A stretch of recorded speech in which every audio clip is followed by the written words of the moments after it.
Well, welcome everyone to the training session on EvaluationKIT. I would like to thank Laura and Patrick for agreeing to give this presentation. And as I may have mentioned, we're recording this, so should you want to review it again, it'll be there. I'm going to turn over hosting duties. Should I turn them over to you, Laura? Yeah. Does that make, okay. Well, I will go ahead and do that. I saw the icon disappear from my Zoom. Oh, now it says it's recording, but I don't know. I selected resume, so there we go. Oh, okay. Well, thank you everyone for joining us today. We're really happy to be here. Just a quick run through of our agenda. We're going to be talking about our approach to enhancing teaching and learning and how we have been reconceptualizing the course feedback process, resulting in the university's course feedback framework, how we use EvaluationKIT for course feedback, how you can access EvaluationKIT, what reporting looks like in EvaluationKIT and how you can interpret your results. And finally, we wanted to share some strategies for encouraging constructive student responses. And we'll conclude with any questions that you may have. So 2 years ago, a little over 2 years ago, the feedback process moved from the Division of Enrollment and the Student Experience over to Academic Affairs into our office. And so it seemed like a good time to think about the process. It was called Student Ratings of Teaching Effectiveness. And we did a lot of reading of the literature and looking at a lot of institutions across the country. And we recognized an interest in moving the process away from student ratings of teaching effectiveness to helping collect constructive feedback about the academic experience. And so part of what guides our work now is this holistic approach to teaching and learning. And you see there's multiple components to it. It references faculty, but for teaching assistants, they're engaged in similar activities. So measuring course learning, reflecting on one's experiences and responsibilities in the classroom, professional development that they engage in. Sometimes there are opportunities for observation. And then what we're here to talk about today, which is student course feedback. So with the prior system that we had, it was a homegrown system and it was an opt-in system. So only about 60% of the university's courses use the online student ratings platform. Some departments used paper, and in some cases, we're not quite sure what departments may have been using. So in this new framework, all students have the opportunity to provide feedback on their courses, whether they're on campus or online, whether they're a win or lose course or a regular session course, summer session, all courses. And then campus location, we have many Syracuse abroad locations, as well as centers in Los Angeles, DC, and New York City. The goal of the process is to collect actionable feedback from students to improve the teaching and learning experience and not so much be focused on rating individual instructors. Within this framework, schools and colleges continue to determine how student feedback is used within their area with regard to teaching, learning, promotion, and tenure. Moving from the homegrown system to an online platform gave us some flexibility that we didn't have before. So additional elements of the course feedback framework are that the majority of course feedback items are based on department as well as instructor needs. So with this new platform, in most schools or colleges where it's enabled, instructors can add up to 5 of their own forced choice and or open-ended questions. Because of the pandemic, so we prototyped this platform in the spring and we launched it in the summer. Because of the pandemic, it kind of curtailed our efforts to work with departments to really take a look at the forms they had been using and how they might change those forms going forward, because we did want to be mindful about the need to minimize bias in the responses.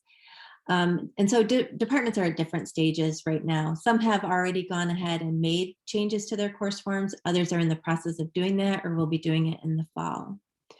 Another new element of the course feedback framework is the set of academic affairs common questions.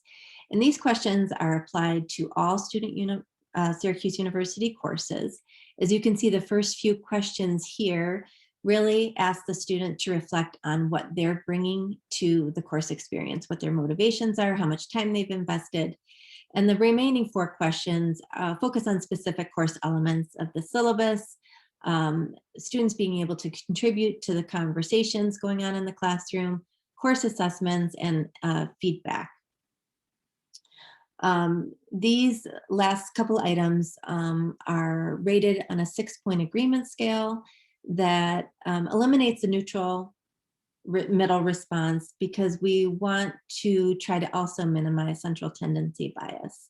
So it goes from strongly disagree to disagree, somewhat agree, agree, strongly agree. And to the students, I should say, this appears as just one seamless survey.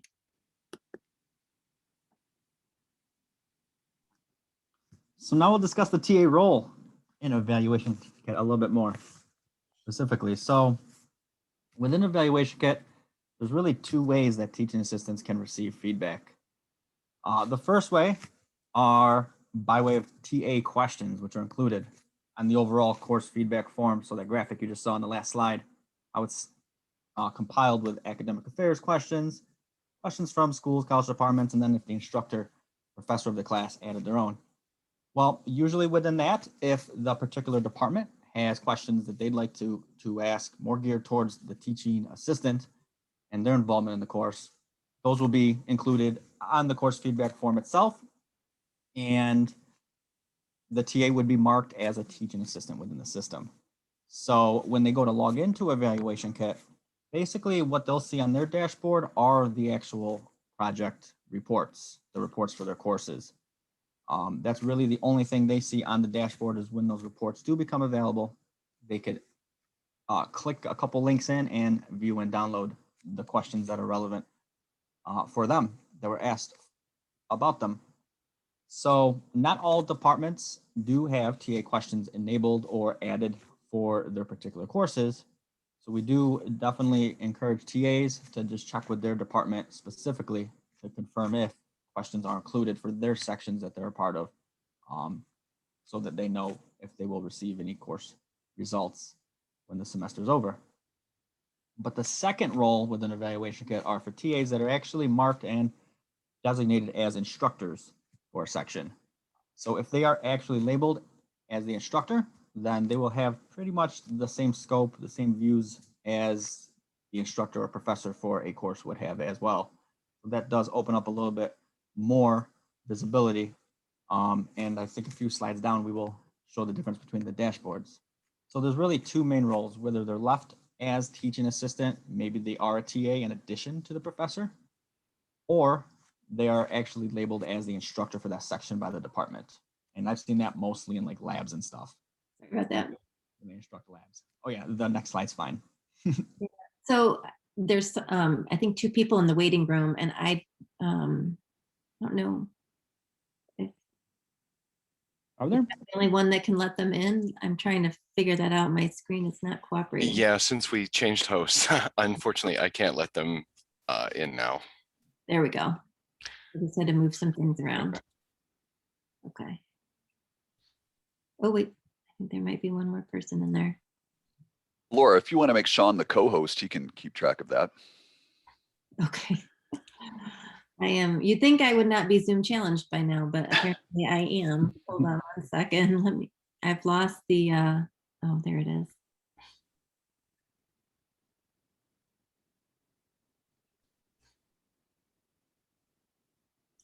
Oh, it doesn't have a co-host ability. So No, I was going to make Laura the co-host, and it only had the option of making you host. So I think everybody is here. So welcome if you're just joining us. And I'll keep an eye out, and I'll do better. Yeah, welcome to everyone who just joined. We just got going. So Thanks for joining us. So we discussed how the system we use for course feedback in Syracuse University has two roles for teaching assistants. And this basically boils down to how the department marks that user for the class himself. Are they the teaching assistant alongside a professor, or are they actually labeled as the instructor for that particular section? Depending on how their role is, they will have different views when they actually log into EvaluationKIT. The teaching assistant role means when they log into EvaluationKIT, all they really have access to are the end of course results, and they will only have results available if that department has actually added questions for the TA on their course feedback form. If they're an instructor, they have a wider view and treat it as the instructor for the class, so there's more visibility and stuff they could look at, which we'll show you in a few slides down. So how we use EvaluationKIT for course feedback. Well, as Laura mentioned a little bit earlier, course feedback forms are distributed for all courses. That's the goal, to give all students in all different types of course formats and delivery the opportunity to provide feedback, but there are some exclusions. Some of the course types that are excluded from the projects that we import, and those are bulleted here: experience and internship credit courses or international courses through Syracuse Abroad, but by other educational institutions outside the US, independent study classes, thesis, dissertation credit courses. All those are excluded from the course feedback process, but everything else is imported on and will receive feedback. At the very minimum, they will all receive the academic affairs common questions, because that is applied to all courses in the system. And then it goes a step further, whether that school, college, or department adds their own course feedback forms, which most of them or all of them do. And then obviously then if the instructor then chooses to add custom questions and can, those are part of it.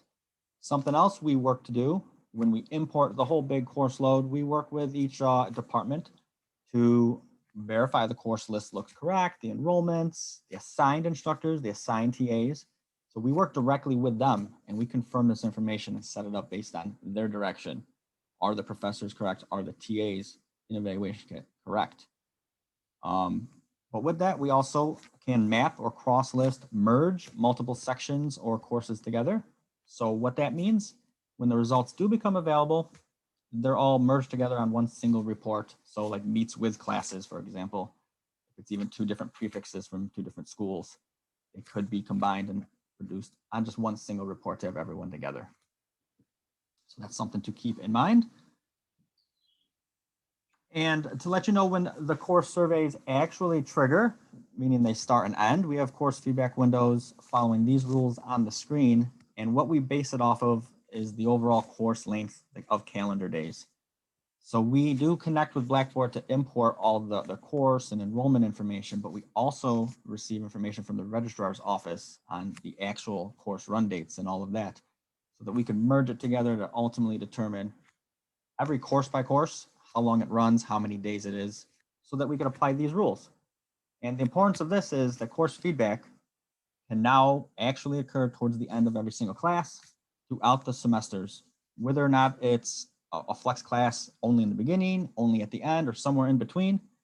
It's going to trigger sometime towards the end of that actual course.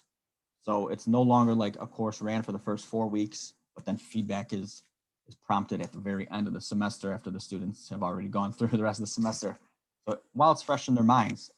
So it just shows the number of days on the left and how long the window will be open. So for very short classes that only run 1 to 14 days, they do open the last day of the course, but they do stay open for 7 days afterwards for the students to provide their feedback. For regular session classes, as an example, or just longer flex classes, 57 plus days, we have those set to open 14 days before the class end date, and those stay open for 14 days. So essentially the last 2 weeks of class. One thing I should note here is with regular session classes, so the ones that fit the regular session title, which is most of the classes, those are set up based on when final exams begin. So we actually open those 2 weeks before the first day of finals, and they stay open for 2 weeks, 14 days. So that's why this semester we're in right now, the official period for regular session is May 3rd through May 17th. That's when the feedback window is open for all regular session classes, because May 18th is the first day of finals in the university. So the next slide we should see here will discuss the actual results, the reports. So EvaluationKIT automates the access to these results for instructors, for TAs. It's important to note that course level reports aren't generated if the enrollment for any section is below 3 students. So as long as that section has 3 or more students enrolled, regardless of how many responses they receive, a course level report will be generated in the system and will be accessible by TAs. If it somehow falls under that, the course will still be included in the feedback process, but that will only be available on aggregate results the department can access. For example, as far as when results are released, we have this split into 2 different categories as well, because we do support flexible format classes as well as the regular semester, full semester courses. So the important dates to know here: for regular session classes, 10 days after the university grade deadline, those reports will be available. For any flex class that runs throughout the semester, 17 days after the survey end date. So whatever the last day of the course survey is, add 17 days to that, and that is when that course report will be available. And what we do from the system is send out an email notification. The TAs will receive, and this next slide right here, perfect. So the users are sent the email notification from EvaluationKIT.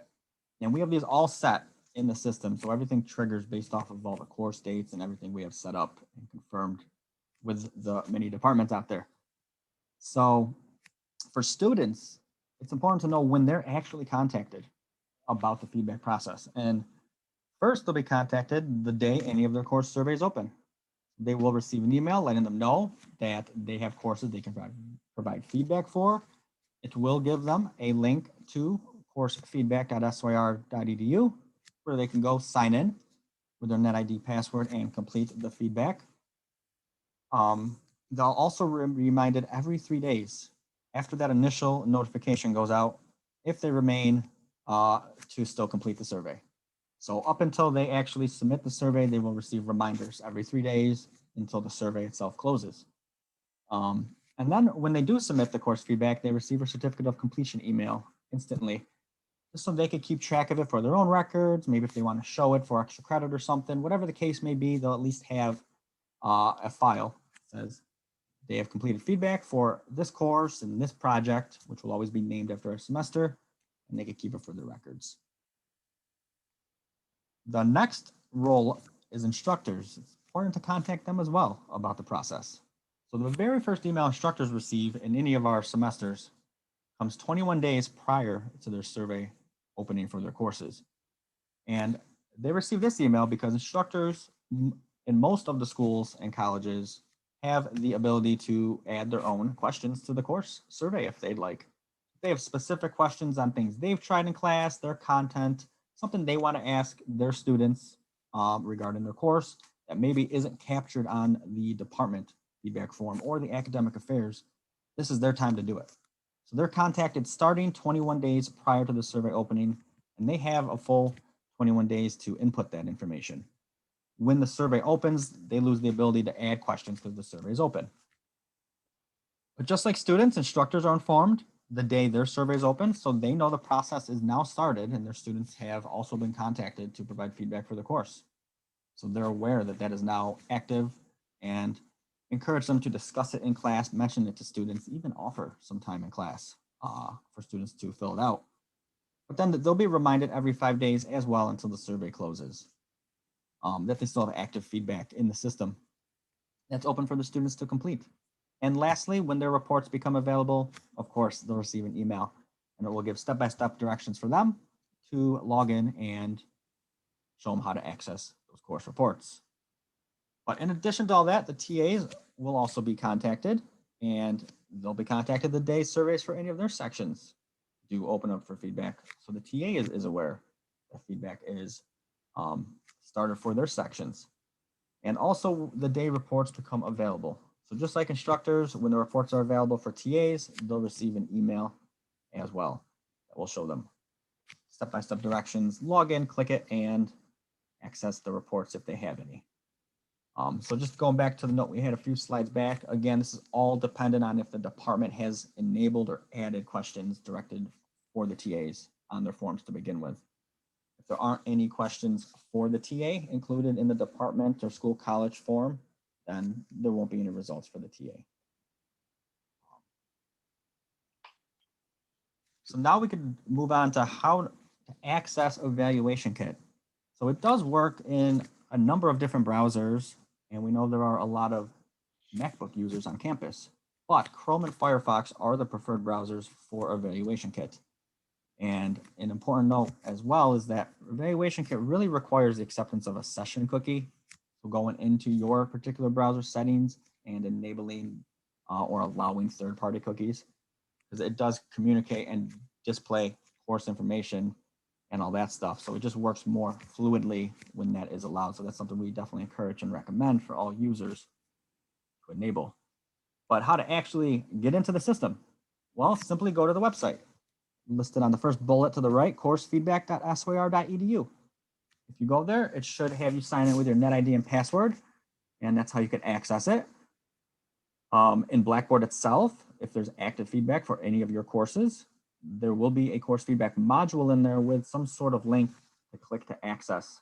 And I believe it actually pops up right within Blackboard itself. And the last way are in most of the email communications we send from the system. So they always come from Syracuse University course feedback. That would be the sender. There's usually a hyperlink in there we include where you can just click it and it will pop up your dashboard or survey right there. So those are some of the ways to access EvaluationKIT.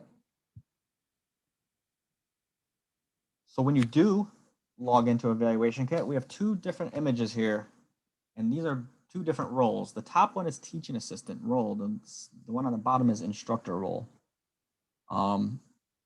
We wanted to show you this because if the teaching assistant is actually labeled the role teaching assistant for the course, when they log into EvaluationKIT and they go to the teaching assistant role, which I should mention, to do so, if you see on the top right corner of either of these web pages where the role is, there's a little drop down carrot looking thing. If you click that, that's how you really toggle between your roles in EvaluationKIT. So there's several roles. The teaching assistant could be a student as well. They could have the student role. They could be teaching assistant role. They could even have the instructor role. So that's an important thing. You could toggle between those. But for the teaching assistant role itself, when they log in, they'll only have access to project results, which are the course reports. So it may say no results. When they log in, there may be nothing available. Even if right now in this current semester, they are a teaching assistant and they confirmed with their department there are teaching assistant questions being asked for this semester. They still won't have any visibility until those reports become available. Then when they log in, project results will say 2021 spring course feedback, list any courses they have reports for. And basically they just click the hyperlink of the semester there.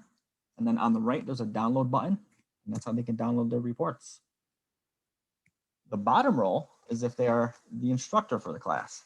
So maybe labs or sections like that the department chooses to actually mark them as the instructor for that particular lab, for example.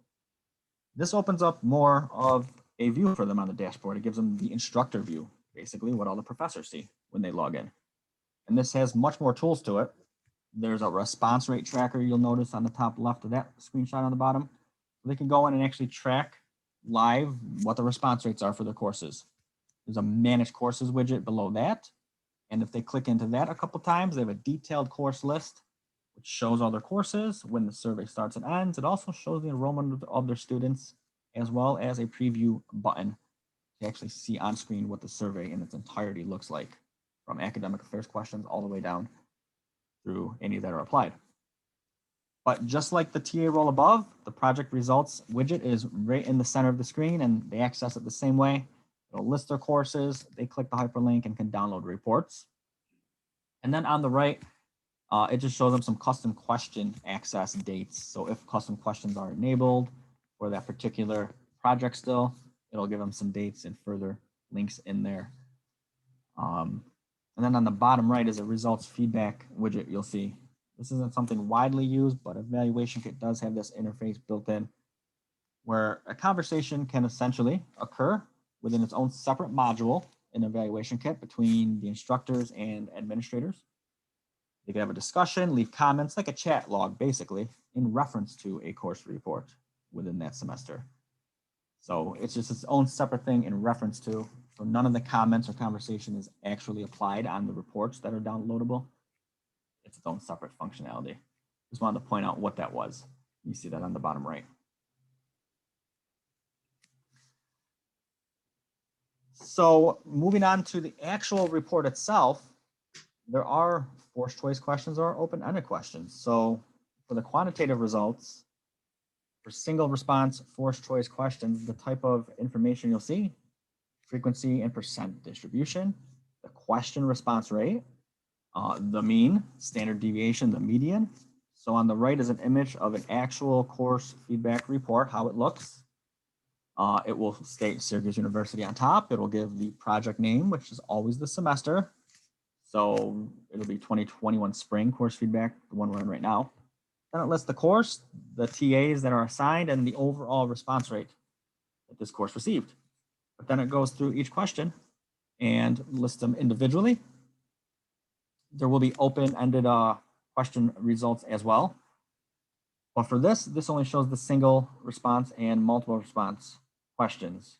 So the multiple response forced choice questions show frequency, percent distribution, and the question response rate. So of the responses, how many chose that particular response, and provides all that information there. Leave the next slide. So TA questions on a course form, like if there's a TA block on a course feedback form, they may include one or two open-ended questions that allow students to provide feedback. For teaching assistants who are in the designated instructor role, certainly there's likely to be an open-ended question or two on that form. In EvaluationKIT, when you're looking at the report, those open-ended comments are going to be presented in a bulleted list. And so it's important to take time to carefully review those responses. And sometimes those questions are very helpful, sometimes they may not be. So we just wanted to offer a little bit of guidance on how to interpret the open-ended responses. So this table comes from the Center for Teaching Excellence at Duquesne University. It talks about how to categorize the responses into, things that just don't really apply, comments that might be positive, that are really affirming, but maybe not very specific in terms of if you're trying to think about how to improve the classroom experience. Taking the constructive comments or potentially negative comments, putting those into two groups of things you can change and things you cannot change, like the time that the class meets. And taking that other set where you could possibly change and thinking about what is feasible and what's not feasible for the next time you're teaching that course or being a teaching assistant in that course.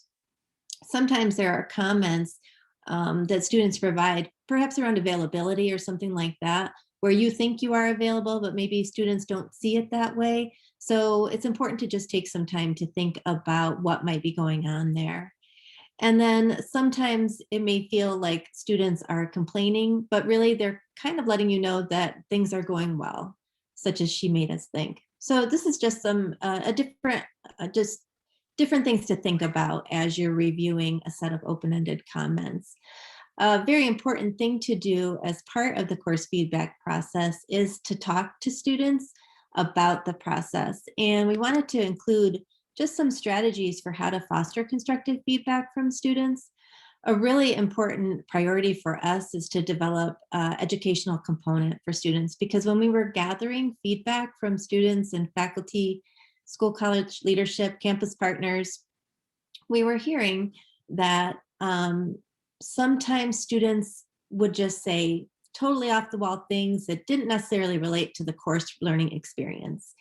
And so we're working in terms of our communications and in digital content to help students understand that this is an undertaking that they need to take from a professional perspective. So how can they provide professional constructive responses about the course learning experience? Part of that is framing the questions in a way as to keep students focused on their learning. And then also students need to be aware. And so we're working with the Newhouse chapter of the American Public Relations Student Society of America, and they're helping us to develop public relations strategies for students and faculty to help them understand this process better. One of the things that we'd like to do, because we recognize that when students first come to campus as first-year students, they've not often been asked to provide feedback about a course or an instructor. And so it's really important to introduce them to the process at our institution and how they can provide constructive comments and be mindful about concepts of like unconscious bias. We're proposing these strategies for instructors and for teaching assistants to the extent that they can, taking time to talk to students, having an ongoing conversation with students about the importance of student feedback. One of the things that we learned from students when we had focus groups with them was that a key motivator for them in providing course feedback is the sense that the instructor really values what they have to say. And if they've talked about changes that they've made in the classroom based on prior student feedback. And that totally confirms what we were reading in the literature as well. So a lot of our strategies have to do with talking to students about the course feedback process, using specific examples of how you've maybe adjusted what you're doing. I don't know if this is relevant to all teaching assistants in this moment, but perhaps this is something to keep in mind for the future. Another thing that we're doing is we're taking a look at timestamps in the responses.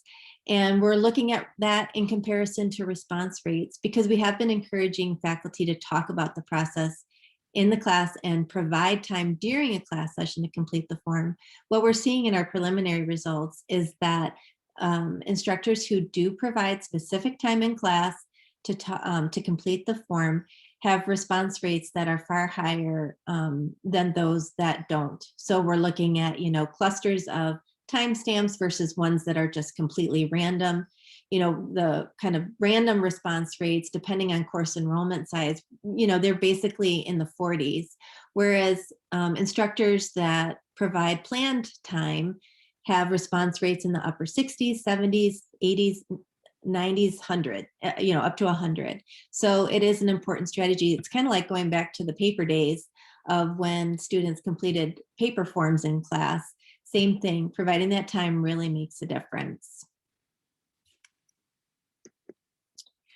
I do want to point out that we have a lot of information on our website. We have lots of different sections on there that you can explore, lots of different resources. So that's the link there, effectiveness.syr.edu/course feedback. And then of course, course feedback at syr.edu is our direct email. Are there any questions?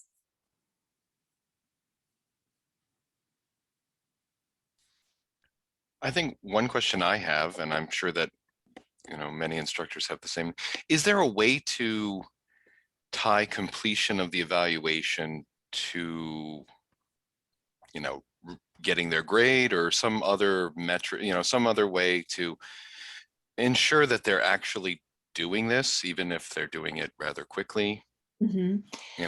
Yeah, so there are institutions that do tie it into getting your grades released, that kind of thing. When we brought that up to students in our focus groups, that was not a motivation to them at all.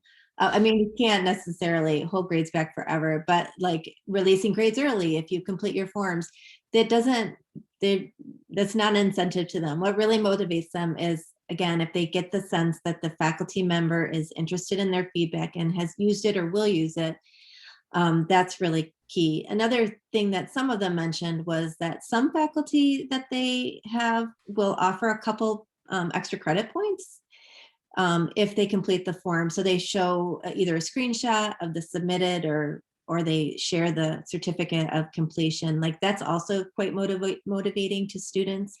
And I did read one study where they looked at that to see whether it impacts a grade. Like, can you impact a grade by offering just a few points?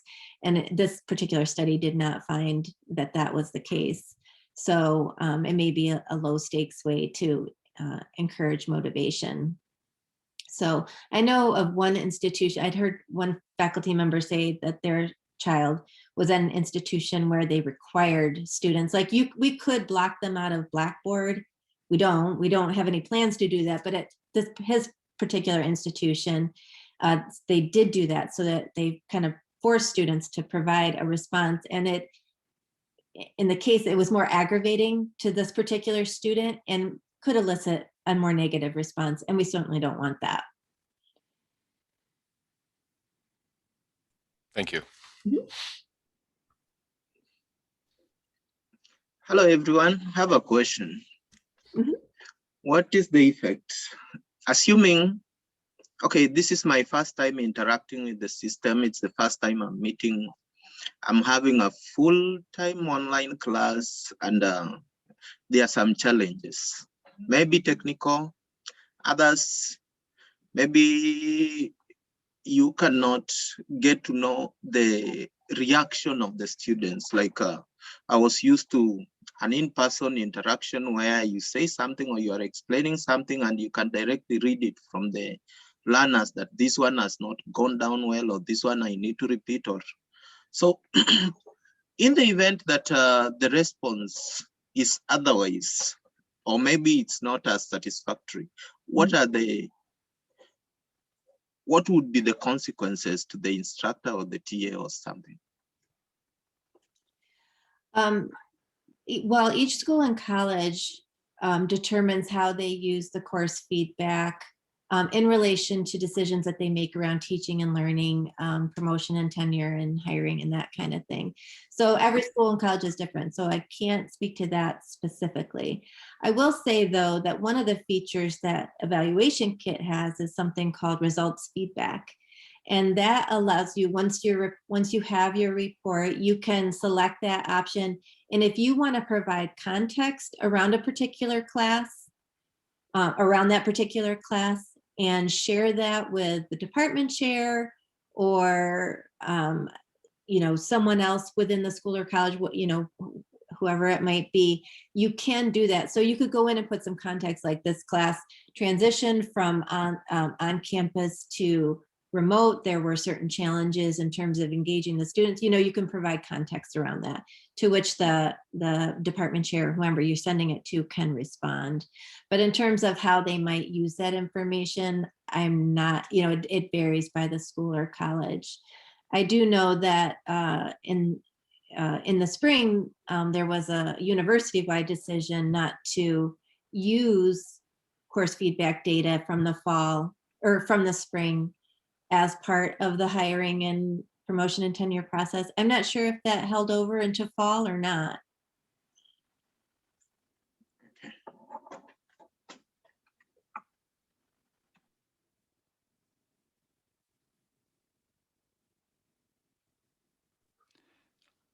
Laura, I got a bunch of questions, but I want to make sure that the actual TAs get a chance to ask them if they have any. I don't have a question, but I have a suggestion in terms of increasing feedback regarding what Sean said. Mhm. As a graduate student, I had a faculty member offer to move the deadline if we got above a certain percentage of response rates. So our final paper was due on Wednesday, but they offered to move it to Friday if we got above like 80%. And then for their undergrads, they do like a extra credit where if they get to like 80%, they get like so many extra credit points on their final exam. And if they get like closer to 90, they get more. So that was one incentive that I thought was like, it worked for us as graduate students to have a few extra days. And I imagine the undergrads liked it as well. Okay, yeah, so a course benchmark, that a kind of a goal for the course as a whole to achieve. That's helpful. Thank you. Yeah. That's a strategy that we can share with faculty. Thank you. Yeah, and that's nice because that kind of shows that they were talking about course feedback in the first place, which is one of the most important things. Yeah. If I could follow up on that, has there been any, I mean, I know this is sort of new, but has there been any data on whether offering those kind of incentives for completion affect the overall results either in a positive or a negative way? I mean, I can imagine that if you're giving them the option, if you complete this, you'll get some extra credit, might sort of skew results maybe in a positive, even if it's sort of in an unconscious way. Has Yeah. anyone done any, looked into that at all? Yeah, we have not looked at it on our campus yet, but I know that it has been mentioned in the literature. So I'll go back and revisit that because it's been a while since I've looked at it. But we don't, yeah, we don't have a handle right now on who might be doing that and what the impact of that might be. Make a note.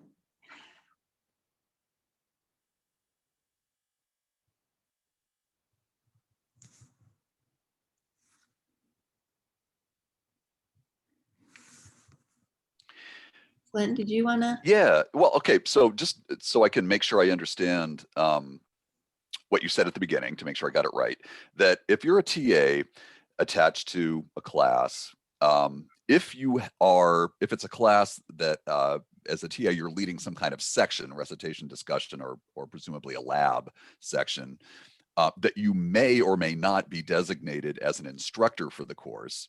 If you are an instructor, then you have the ability to add your up to 5 tailored questions.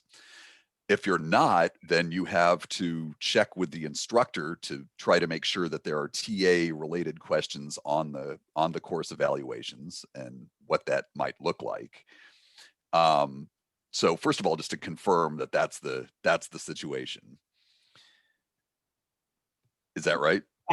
Yeah, that's right. So if if a TA is designated as an instructor, and it varies how each school and college department approaches it. So so it's a little difficult for us to say this is how it occurs here, this is how it occurs there. But if they log into EvaluationKIT, they can check their roles to see whether they're listed as a TA or an instructor.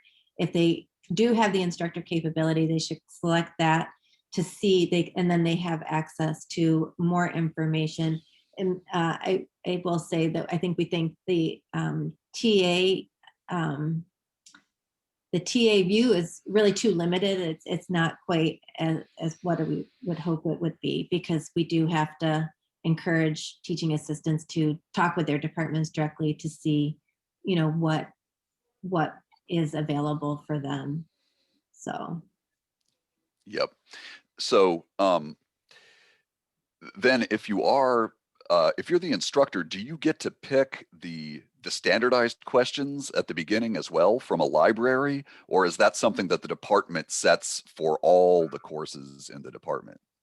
Yeah, so if they have the instructor role available to them, and if they are in any school or college except for Whitman, the iSchool, and UC, those 3 colleges do not have instructor selected questions enabled, but Arts and Sciences does, Maxwell does, engineering. Most of the schools and colleges do. So if custom questions are enabled, teaching assistants / instructors can go in and add up to 5 of their own questions. There is a set of item banks in there, and we do have a PDF of the item banks on our website. The item banks are broken up into different categories. So there's open-ended questions. There's forced choice questions around course organization. There's forced choice questions around course outcomes. There's a whole range of categories for laboratory, you know, all kinds of setting, group work. And so instructors can pull in those questions from the item bank, or they can create something that's really more specific to something that they're doing in the class. Maybe it's a particular type of strategy that they're using. A lot right now, instructors are asking about asynchronous versus synchronous learning. So the item banks or create your own for the instructor level questions. The academic affairs common questions and the department questions are not changeable by the instructor. Oh, and they're the same for all classes in a department. The common questions are the same across all course feedback forms. Patrick, okay. and so at the department level, I think most departments just have one form, but Patrick, can you speak to that? Whether or not some departments have multiple forms that they might use? For just in general or for teaching assistants? Or both? In general. Well, I guess both. So some have a set of department questions that apply to all department courses. And then some sections of courses have TA blocks attached to them. Yeah, so there are several departments that have multiple forms that we attach to the sections depending on what the section itself is. Is it recitation, lab, that kind of thing? So they have, for example, they have, I think, chemistry. Chemistry has a chemistry department form. It goes to all professors that are instructing the class. It's towards them. But they also have several TA surveys, forms that we apply based on what that actual section is. To kind of more address or focus on the content or scope of that course specifically. So the answer is yes, there can be multiple, and there are multiple. And that's an important part for us when we work with the departments to get all this information confirmed, is to really, they share with us which section should receive which survey. So I know there's a question in chat as well from Daniel, and brings up a good point. As a student that's not an instructor, but gives occasional lectures as part of the development, they fall under the questions being decided by the professor. The questions aren't necessarily decided by the professor. It more leans on the department. The department has a set of questions they want to gather feedback for the TAs, and they're the ones that ultimately create it and inform us which sections to apply it to. Now, the professor of the course, if they are on that particular section, as part of their custom questions that they can add, if they're in the schools and colleges that enabled it, they could add questions focused towards the teaching assistant as a custom question, and they could certainly share that information with their TA if they'd like. But just in general, if you are only marked the teaching assistant role, then any feedback you receive will be dependent if your department is asking those questions in the first place. They're the ones that ultimately decide. I hope that answers. Kind of just to follow up with that. So in the past, we've seen some departments that have lots of sections of the same class, like Intro to X. They've got the questions that pertain to the TAs, and then the reports also indicate, you know, they'll give your score, your individual scores for the numerical questions, but then they'll also show how that compares to the average scores for TAs in the same teaching or assigned to the same course. Is there any kind of functionality like that with EvaluationKIT, or any way to go about getting that information? Yeah, benchmarking across TAs would not be something that EvaluationKIT automatically produces. There is a report builder capability, and I'm just trying to think whether or not that is something that allows you to kind of build a report across courses or across instructors. I think, and there is a TA piece, I think Patrick's looking at it right now, looking to see that there is a TA report section. So I think we might have to explore that a little further, unless he can respond now. Yeah, I'm not sure on how clear the information will be that it'll display, but the report builder does allow you to essentially group several TAs together or TA sections together and build a custom report with all the data collected. Now, I don't know if that's gonna give, I don't think ran one. I don't know if it's gonna give an overall like average. There is a way to aggregate the results together, so perhaps it does. There's an aggregate overall score for the question, then I guess you could compare it against the individual reports per section. But I think, yeah, the report builder would be the best way something like this might be able to compare the benchmarks. And that's because the standard reports that you could download just don't have the benchmarks on them. So possibly. When is that data that's shared with the teaching assistants, or is it for use within the departments? or that the end of departments use, or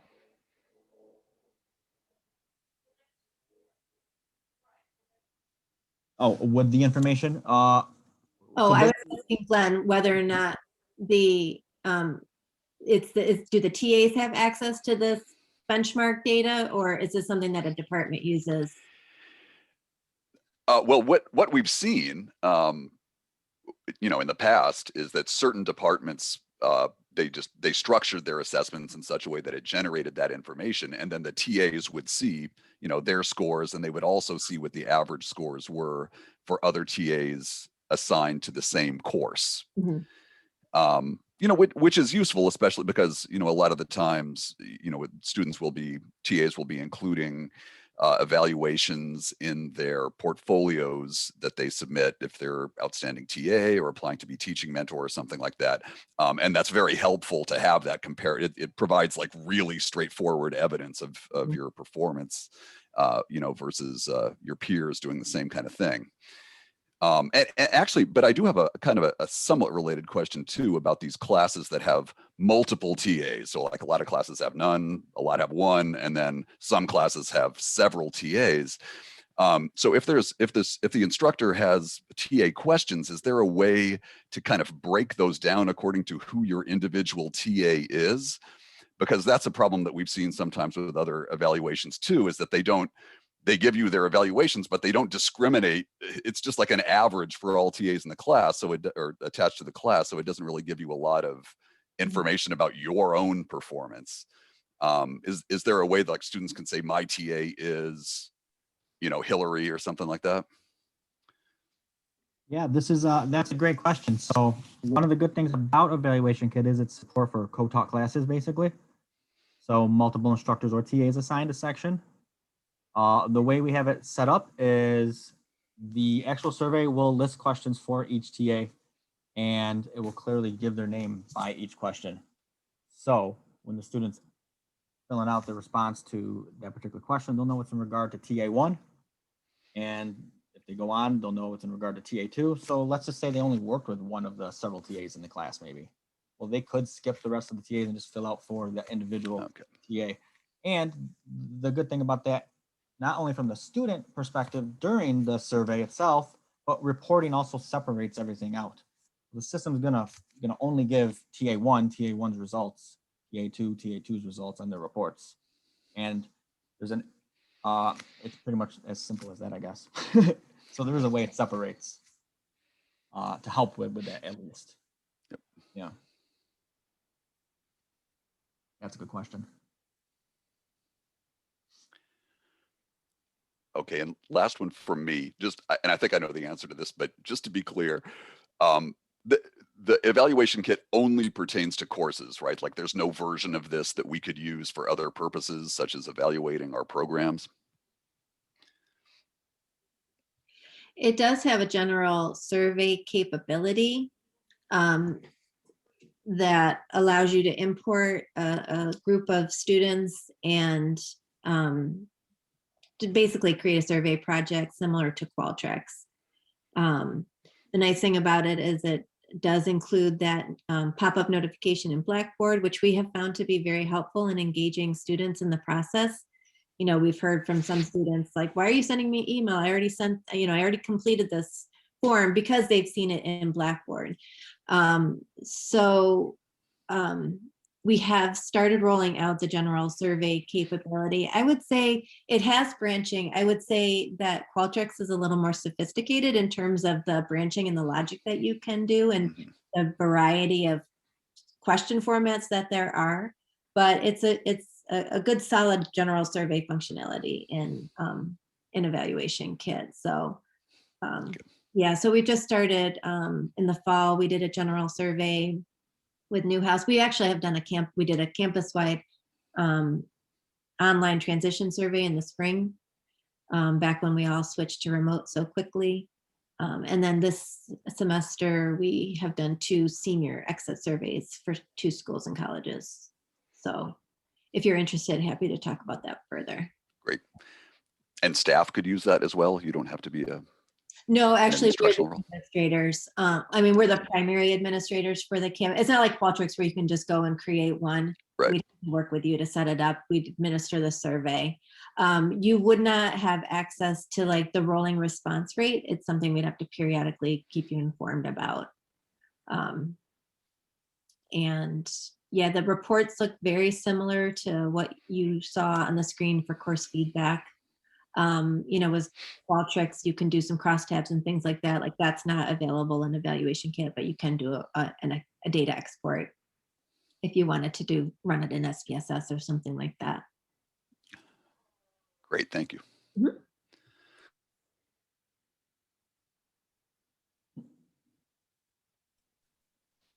Any other questions? Yeah, I had a question or a clarification. I thought I heard you say they went to an even numbered Likert scale for some reason, but This- then on the slide 13, it was still a 5-point. So what's the reasoning behind changing it? So we moved to the 6-point agreement scale to try to eliminate central tendency bias, that kind of pattern of just picking down the middle, picking neutral, because we didn't feel like that was is very helpful to faculty. And so the report, I'm just looking to see, so the report page that we showed you, that was a scale that was never to always. So it's the agreement scale that moved to a 6-point scale. But within EvaluationKIT, you can use any kind, really any kind of scale. So we do have, especially for the general surveys, we are using other scales, and sometimes they are 5-point because they're more of a continuum. Okay, thank you. And maybe That was add on to that, the 6-point agreement scale is definitely part of the academic affairs common questions. The strongly disagree to strongly agree. But since there's very many departments, schools and colleges, some of them do use a 5-point scale still. So that report, I think, was just a snapshot from one that didn't have the exact 6-point agreement scale on it. I think. In the slide. The example was use the 2 different kinds of scales. Yeah. No, It was so. mixed and matched. So we definitely encourage and we recommend the 6-point scale, but it's nothing that's forced. So you don't have to, right, Laura? That's correct. Yeah. An instructor and teaching assistants may see that some schools and colleges don't necessarily use the agreement scale either. They might use satisfactory or a scale with average or poor, fair, good, excellent, that kind of thing. So they should be aware that different scales can be used on their forms. Okay. And they're looking at the results.